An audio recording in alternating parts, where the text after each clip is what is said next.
Oh my god.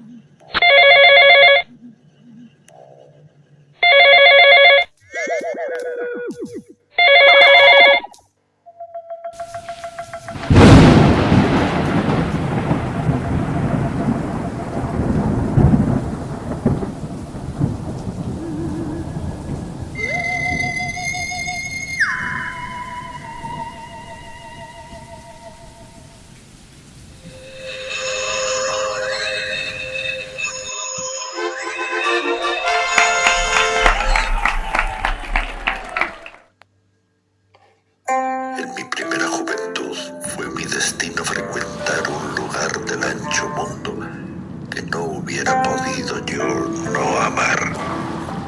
Tal encanto tenía la soledad de un lago agreste de negra roca circundado y los crecidos pinos que en torno despuntaban.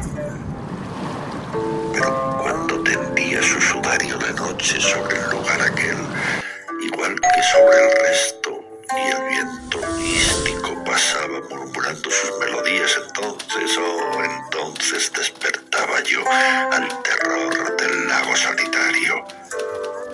Aquel terror, no obstante, no era espanto, sino deleite trémulo, un sentimiento que ni una mina de piedras preciosas podría enseñarme a definir o sobornarme para hacerlo, ni el amor, aunque el amor fuera el tuyo.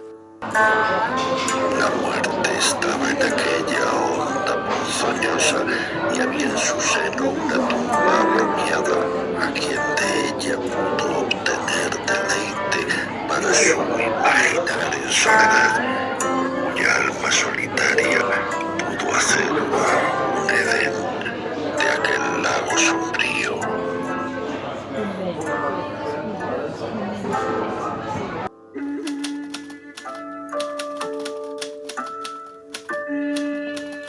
Capítulo 59. Moderación, virtud y mutación perpetúan premisas del Tao para restablecer la armonía universal.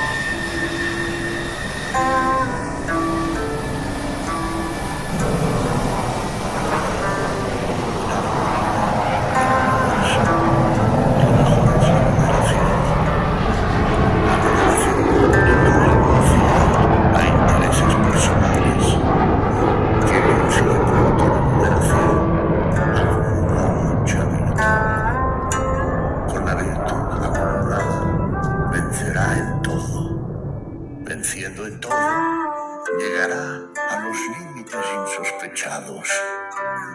Al no guiarse por límites, se puede ser un gran guía. Un gran guía puede poseer la madre del reino y puede ser perdurable en ello. El Tao implica adquirir raíces profundas y bases firmes. Esto conlleva a una larga vida con la visión de la mutación perpetua.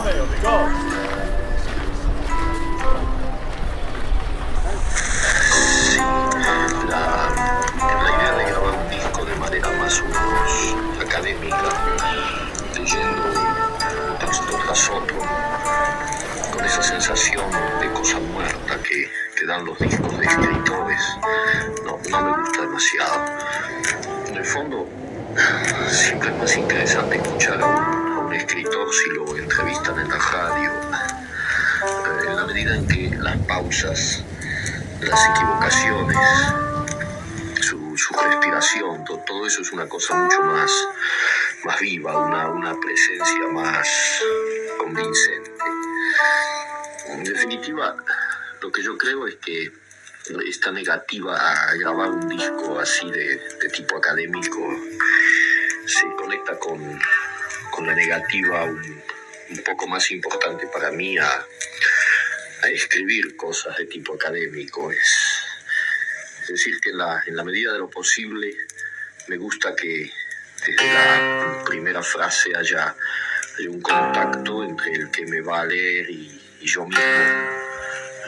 No porque yo escriba pensando en que alguien me va a leer, sino más Bien porque siempre he tenido la impresión de que el hecho mismo de ponerme a escribir significaba de alguna manera una tentativa de contacto, no con personas definidas, no con lectores definidos, probablemente conmigo mismo o con una realidad ajena y externa, con la que se busca precisamente el contacto para que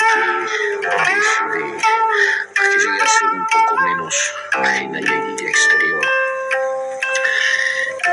La verdad es que tengo muchos discos grabados por poetas y novelistas y siempre me ha molestado eso de sentir que un señor lo sientan en una silla en un estudio de grabación y él ha preparado ya determinados textos y hay un gran silencio y luego sale una voz así como de la nada, una voz que parece ya muerta y del otro lado habrá un día un señor que comprará el disco y lo escuchará en su casa y será un poco también como si él estuviera muerto cuando lo escucha.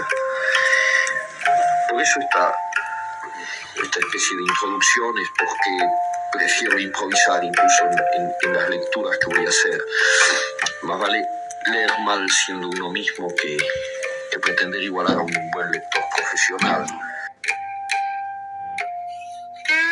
Historia universal de la infamia Jorge Luis Borges. El atroz redentor Láceres Morel. La causa remota. En 1517 el P. Bartolomé de las Casas tuvo mucha lástima de los indios que se extenuaban en los laboriosos infiernos de las minas de oro antillanas, y propuso al emperador Carlos V la importación de negros que se extenuaran en los laboriosos infiernos de las minas de oro antillanas. A esa curiosa variación de un filántropo debemos infinitos hechos: los blues de Handy, el éxito logrado en París por el pintor doctor oriental de Pedro Figari, la buena prosa cimarrona del también oriental de Vicente Rossi, el tamaño mitológico de Abraham Lincoln, los 500.000 muertos de la Guerra de Secesión, los 3.300 millones gastados en pensiones militares, la estatua del imaginario Falucho, la admisión del verbo linchar en la 13ª edición del diccionario de la Academy.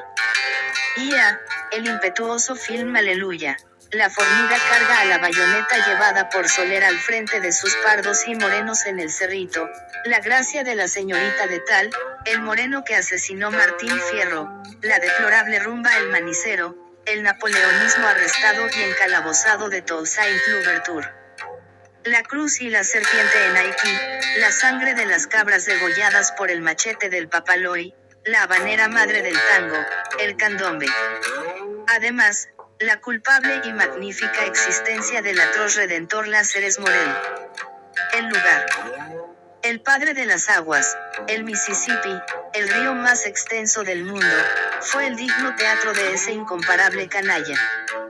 Álvarez de Pineda lo descubrió y su primer explorador fue el capitán Hernando de Soto, antiguo conquistador del Perú, que distrajo los meses de prisión del Inca Atahualpa enseñándole el juego del ajedrez. Murió y le dieron por sepultura sus aguas. El Mississippi es río de pecho ancho.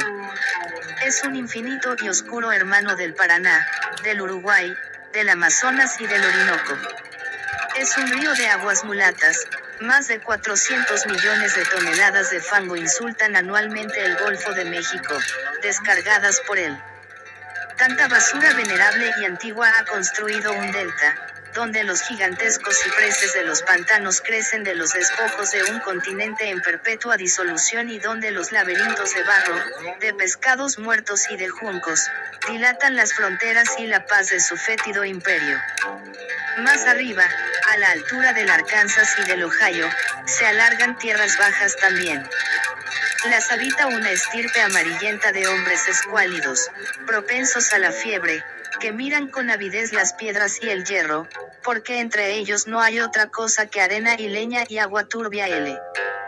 Os hombres a principios del siglo XIX, la fecha que nos interesa, las vastas plantaciones de algodón que había en las orillas eran trabajadas por negros, de sol a sol.